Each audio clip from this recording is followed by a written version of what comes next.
Afoué Niangoran, atteinte de surdité et enseignante à l'école ivoirienne des sourds de Côte d'Ivoire. Nous irons à sa rencontre dans ce journal. Et puis Fumio Kishida a été élu aujourd'hui Premier ministre du Japon par le Parlement et devra annoncer son équipe gouvernementale dans la foulée après son élection mercredi dernier à la présidence du parti au pouvoir. Bonsoir et bienvenue dans le journal.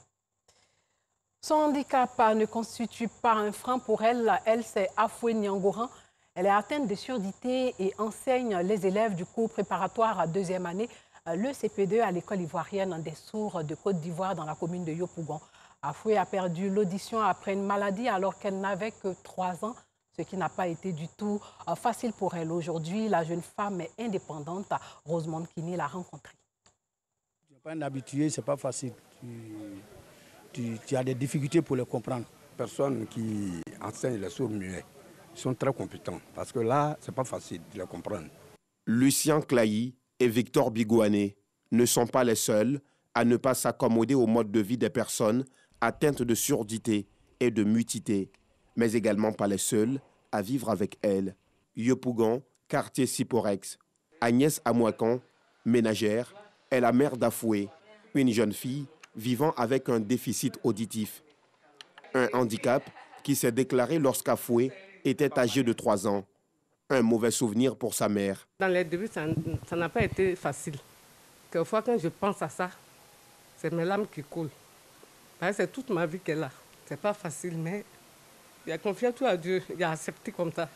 Passé ce douloureux souvenir et cette épreuve difficile, Agnès finit par avoir la force.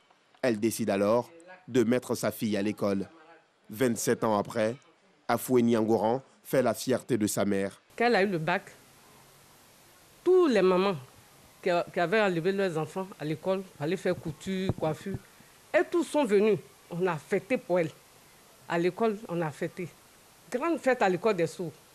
Donc, où elle est là, vraiment, elle fait ma fierté. L'école ivoirienne des sourds de Côte d'Ivoire, dans la commune de Yopougon.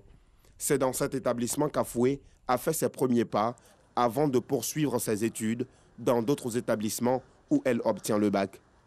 Aujourd'hui, Afoué est enseignante dans cet établissement des sourds grâce au recrutement des personnes en situation de handicap initié par le ministère de la fonction publique et de la modernisation de l'administration. Moi, étant sourde avec les enfants, c'est vraiment pas facile. C'était un peu difficile, c'est difficile. Et c'était un processus qui était vraiment long, mais j'ai fait des efforts, et maintenant j'y suis arrivée avec les enfants, ça va.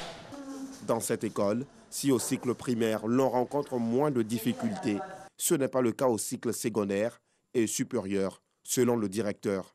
Pour la majorité des enfants sourds, ils sont obligés d'arrêter l'école après la classe de 3e parce que il n'y a pas de compétences en matière de ressources humaines qualifiées dans la communication gestuelle au niveau des professeurs pour leur accompagnement au niveau du secondaire, au niveau du supérieur. L'école ivoirienne des sourds de Côte d'Ivoire est la seule école sur toute l'étendue du pays habilitée à former les enfants avec un déficit auditif. Des plaidoyers ont été formulés par le directeur de l'école afin de faciliter l'insertion dans le tissu social des sourds muets après leur cursus scolaire. Que les professeurs dans les différentes matières soient formés en langue des signes. Pourquoi ne pas instaurer par exemple l'enseignement de la langue des signes déjà au niveau du secondaire pour en faire une langue vivante comme on enseigne l'anglais ou l'allemand. Afoué entend à travers sa situation apporter son soutien à toutes les personnes atteintes de surdité et de mutisme. Tout comme elle, nombreuses sont ces personnes déficientes auditives qui ont pu s'insérer dans la société. Parlons santé. Lancement de la campagne Octobre Rose pour lutter contre le cancer du sang qui détruit la vie de plusieurs femmes. L'édition 2021 a été lancée par Demba Pierre, le ministre de la Santé. L'engagement de l'État se décline sous 4 grands groupes d'action. La création du programme national de lutte contre le cancer, la création et la mise en fonctionnement du CNRAO, l'hôpital mère-enfant, l'accessibilité des malades au diagnostic et aux soins a été amélioré, les capacités du personnel soignant et le plateau technique ont été aussi renforcés. Et le coût de certains protocoles thérapeutiques est passé de 1,5 million de francs CFA à près de 150 000 francs CFA. Et à partir de 2019, la gratuité a été étendue à 12 produits anticancéreux. Et pour les 5 ans de la convention qui court, ce sont au total 20 milliards de francs CFA qui seront investis pour rendre accessible le traitement aux patients. Santé toujours, 20 000 cas de tuberculose ont été détectés chaque année par le ministère de la Santé, de l'Hygiène publique et de la couverture maladie universelle, bien que des efforts soient accomplis par le gouvernement et les partenaires publics et financiers. Selon l'OMS, ce sont 10 millions de cas estimés en 2019 dans le monde avec 1 200 000 décès. Ce qui fait de cette maladie une des maladies les plus meurtrières. La Côte d'Ivoire, à l'instar des autres pays, œuvre pour l'élimination de la tuberculose d'ici à 2030, conformément au plan mondial de partenariat contre la tuberculose. Et puis le Nobel de médecine 2021 a été attribué aujourd'hui même à l'Américain David Rulius et à l'Américain d'origine libano-arménienne Ardem Patapoutian pour leur découverte sur la façon dont le système nerveux ressent la température et le toucher. David Rulius a 65 ans, il est professeur à l'Université de Californie, c'est aux États-Unis. Ardem Patapoutian, lui, est professeur en Californie. Il est né en 1967. La saison des Nobel se poursuit à Stockholm en Suède mardi avec la physique, mercredi avec la chimie, avant les très attendus prix de littérature jeudi et de la paix vendredi. Retour en Côte d'Ivoire, nous allons parler des fils du district des montagnes, c'est dans l'ouest du pays, qui se sont mobilisés pour participer au développement de leur région. Ils ont été reçus par le ministre gouverneur Albert Flindé dans la commune du Plateau. Sur la table aussi la question de l'opportunité des districts et la contribution participative au processus de développement du district des montagnes. Le reportage de Joël Gosset. La caisse stable du Plateau a bondé de monde. C'est que les filles et fils de la région des montagnes et ceux de la diaspora, vêtus de leur wetaï, le pagne traditionnel ouédan, ont répondu nombreux à l'appel d'Albert Flindé, ministre gouverneur du district autonome des montagnes.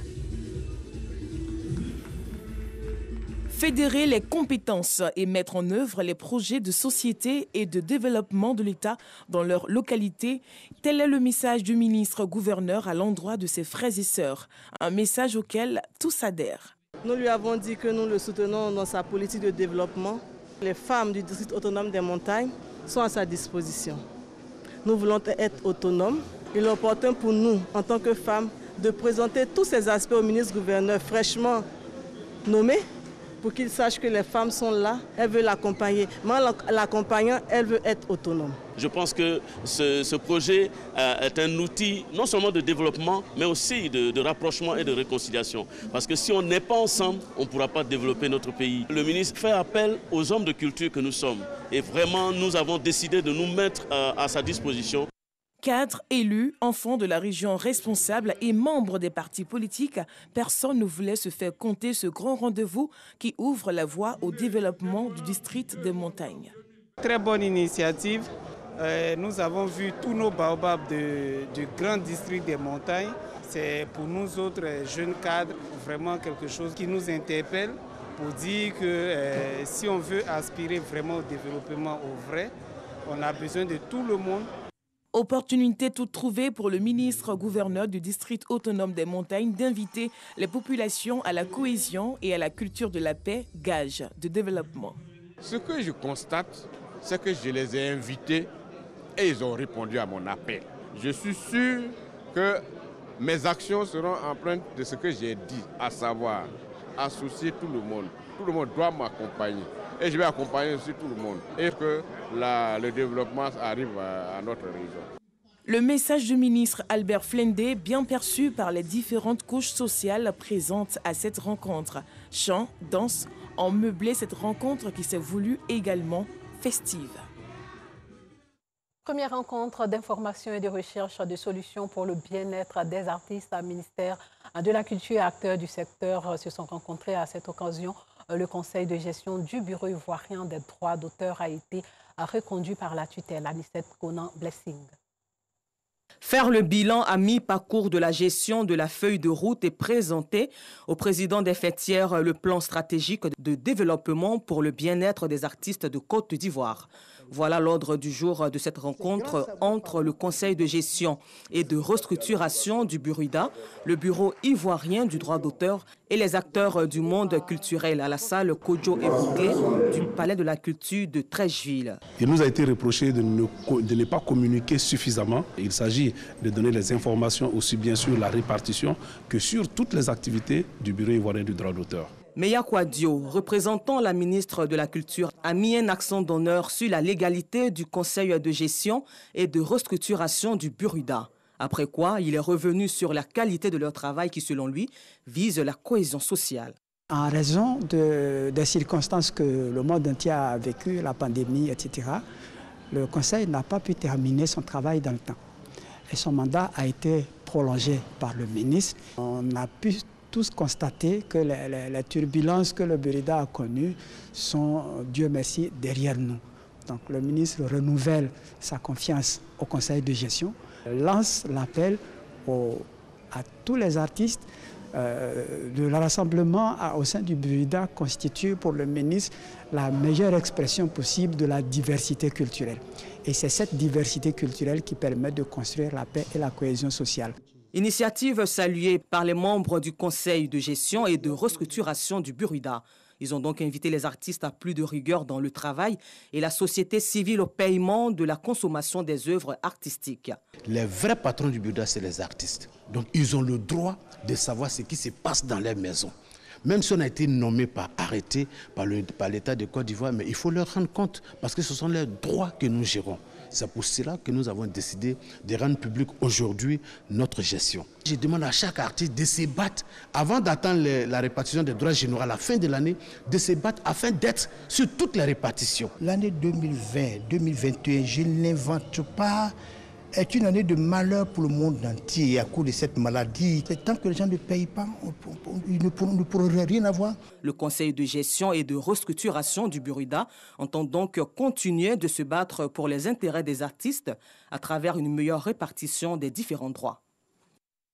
Et puis le rideau est tombé sur la 6e édition de l'événement culturel et artistique à Bobo Show avec la victoire du groupe Bataillon Blindé. La thématique de cette édition, paix et cohésion sociale, Abdoul Aziz Aguira, Joël Bossé.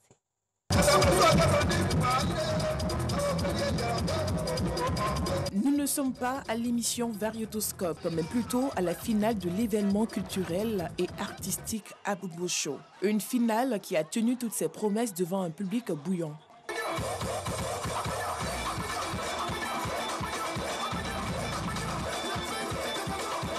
Les Colombes de la Paix d'Atekoubé, Monnaie Group, Aliodan de Marcory, Mélangeur de calcul de Yopougon et Bataillon Blindé d'Abobo, ces 4 groupes se disputaient la première place en finale. À l'issue des différentes prestations, le Bataillon Blindé d'Abobo se distingue et sort vainqueur de la finale d'Abobo Show 2021. Barthélémy Nabo, l'un des créateurs de l'émission chorégraphique de la première chaîne de la RTI, radio-diffusion télévision ivoirienne Variétoscope, a promis au groupe gagnant une participation aux manches éliminatoires de la prochaine édition de l'émission Variétoscope. C'est notre devoir pour pouvoir aider une telle compétition à rester en vie parce que les gens s'exercent ici pour aller après affronter Variétoscope. Donc nous sommes heureux que des jeunes gens à Bobo soient dans cette dynamique-là. Et M. le directeur général de la RTI, M. Foussène Dambélé, nous a instruit d'aider de telles compétitions à exister pour que Variétoscope national existe. Un hommage a été rendu à l'ex-premier ministre Feu Ahmed Bakayoko, également ex-maire de la commune d'Abobo. Je voudrais lancer un appel à nos jeunes gens qui aiment tant Ambak, qui ont aimé tant notre héros, de cultiver ses actions et de bénéficier non seulement de son héritage qu'il nous a laissé, l'héritage d'Abobo qui nous a laissé, l'image positive d'Abobo, le visage d'Abobo, une commune de joie. Le ministre Ahmed Bakayoko, dès son premier contact avec nous, a cru en ce que nous faisions et a décidé tout de suite que la mairie essaie de prendre en charge les activités. Sinon, nous étions orphelins depuis très longtemps. Nous faisions cette activité avec nos maigres moyens. Abobo Show est un événement culturel et artistique qui se déroule annuellement dans la commune d'Abobo. Rendez-vous en octobre prochain pour la 7e édition.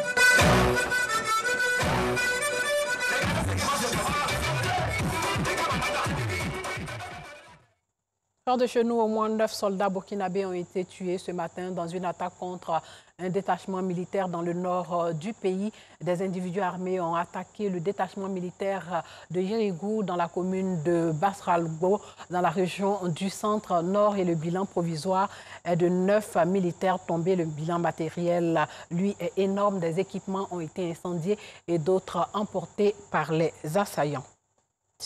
Loin de l'Afrique, le Premier ministre, en Afrique toujours, s'il vous plaît, le Premier ministre éthiopien Abiy Ahmed a été investi aujourd'hui même pour un nouveau mandat de 5 ans. Son parti, le Parti de la Prospérité, a remporté une victoire écrasante aux élections du 21 juin, signe selon son administration qu'il a reçu l'onction populaire attendue et le soutien à ses réformes démocratiques engagées depuis son arrivée au pouvoir en 2018.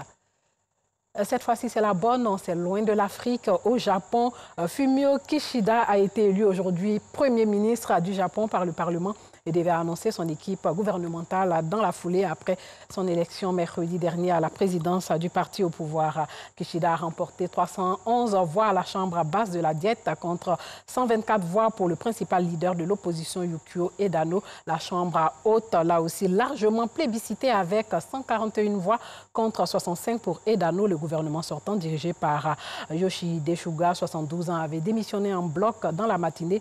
Suga quitte le pouvoir après un an d'exercice à peine. Plusieurs défis attendent donc Kishida qui devra accélérer la reprise économique du Japon tout en évitant une recrudescence de la crise sanitaire et faire face à un contexte géopolitique régional tendu avec la menace nord-coréenne et les ambitions de la Chine. Voilà, c'est tout pour ce soir. Merci de nous avoir suivis. Portez-vous bien.